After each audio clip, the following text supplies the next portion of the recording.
Assalamualaikum Boboto, salam dunia. Saya doakan di hari ini teman-teman semua selalu dikasih kesehatan dan keselamatan dalam jalani segala aktivitasnya. Amin. Baik Boboto, langsung kita update informasi Persib Bandung terbaru. Dan sebelum kita mulai, kita juga ingin ngucapin wilujeng sumping buat teman-teman Boboto yang sudah subscribe, yang sudah like, yang sering komen juga di channel ini. Mudah-mudahan menjadi amal kebaikan teman-teman Boboto semua yang langsung dibalas oleh Allah Subhanahu wa taala. Amin.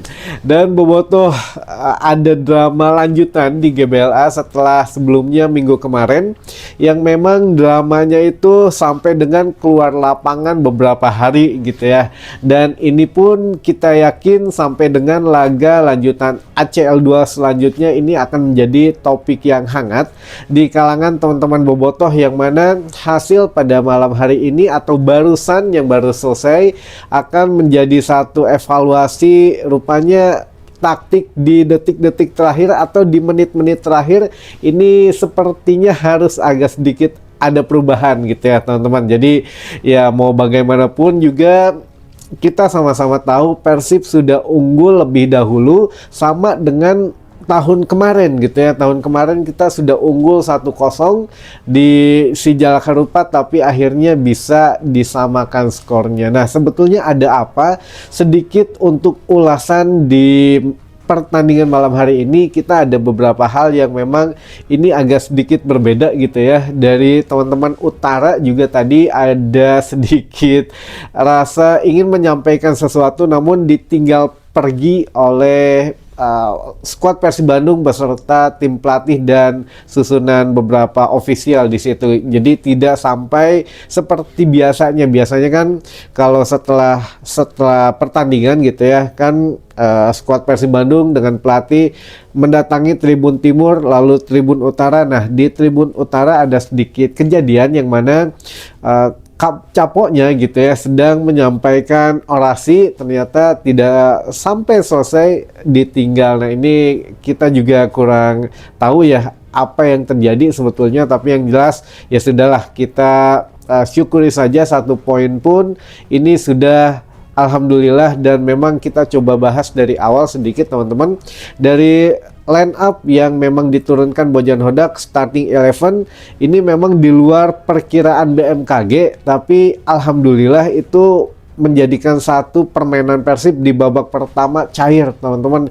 Inilah permainan yang kita harapkan sebetulnya di Super League gitu ya. Jadi di Superliga harusnya Persib bisa memainkan temponya, permainannya, lalu skema permainan seperti di babak pertama. Dan hasilnya ya alhamdulillah di awal-awal babak kedua kita langsung mencetak gol gitu ya lewat Sandi Ramdhani. Bahkan ya di babak pertama juga adalah beberapa selentingan mengenai Sadil yang gagal mencetak gol padahal sudah di depan gawang, walaupun ya sebetulnya mah kakinya kurang panjang kalah dengan back Lion City gitu ya. Jadi kita juga tidak bisa terlalu menyalahkan Sandi Ramdhani yang mana di babak pertama harusnya bisa mencetak gol, tapi ya sudah lewat.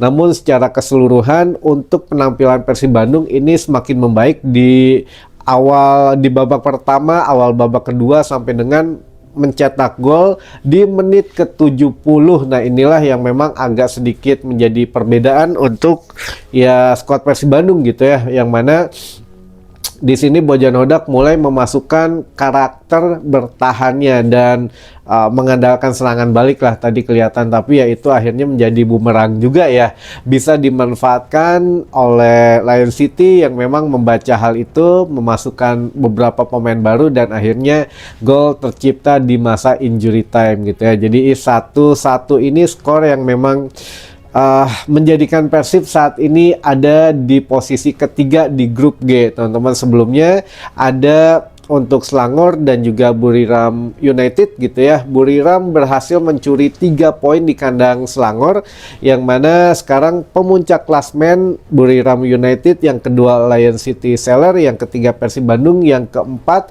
di grup G ini adalah Selangor FE. Nah, ini ya mudah-mudahan lah kedepannya kita bisa lebih enjoy lagi mainnya seperti tadi sudah enakeun, namun ada beberapa peluang. Berginyo di sini kita mencatat ada 2 peluang emas gitu ya, yang mana pasti ini menjadi perbincangan 7 hari 7 malam gitu ya. Walaupun baru masuk, tapi ya gagal memanfaatkan situasi, apa masih gemper atau gimana gitu ya, main di level Asia. Dan ya Beckham Putra pun saya pikir ini kayaknya masih agak sedikit cedera, yang kemarin di timnas masih ke bawah. Jadi ya entahlah, Bojan Hodak mungkin punya strategi lain atau bagaimana, main hanya sebentar dan ya akhirnya yang kita tunggu-tunggu, Adam Prisbeck tidak bermain gitu ya teman-teman.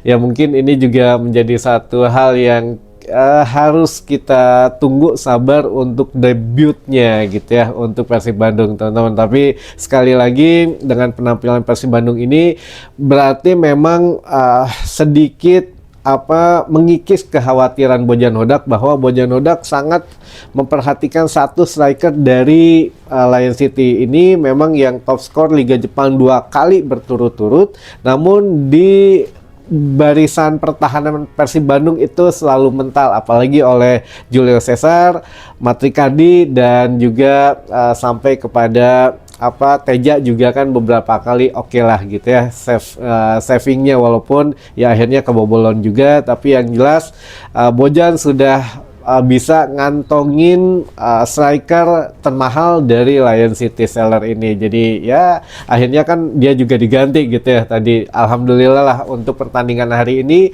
kita harus syukuri apapun hasil akhirnya, dan juga beberapa kejadian yang memang terjadi di atas lapangan sudah kita coba move on teman-teman, karena menghadapi Arema di Super League sudah kurang dari 5 hari lagi gitu ya, harus bertanding kembali. Nah ini yang memang menjadi catatan bagus untuk posisi 3 juga tidak buruk teman-teman. Ini stat yang bagus, posisi 3 sama dengan ya kualitas daripada market value di grup G ini. Jadi untuk Lion City Seller memegang tampuk pertama khusus di grup G gitu ya. Di grup G ini untuk Lion City Seller menjadi tim dengan market value termahal di di ACL 2 ini. Lalu yang kedua ada Buriram United, yang ketiga Persib Bandung, dan yang keempat Selangor FA. Nah ini yang mana Bandung atau Persib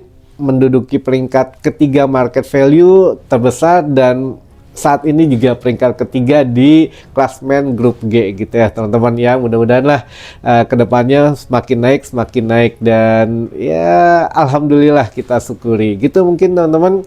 Dan ini juga semuanya sudah berjalan lancar, tidak ada hal yang aneh-aneh di luar lapangan gitu ya, hanya di dalam lapangan saja. Tadi dari teman-teman Utara mungkin ingin menyampaikan pendapatnya, namun ya agak sedikit mungkin pemain capek atau bagaimana gitu ya. Itu saja mungkin yang bisa saya sampaikan di hari ini, mudah-mudahan menambah informasi dan wawasan teman-teman bobotoh semua. Sampai ketemu lagi di informasi selanjutnya. Wassalamualaikum bobotoh, salam dunia.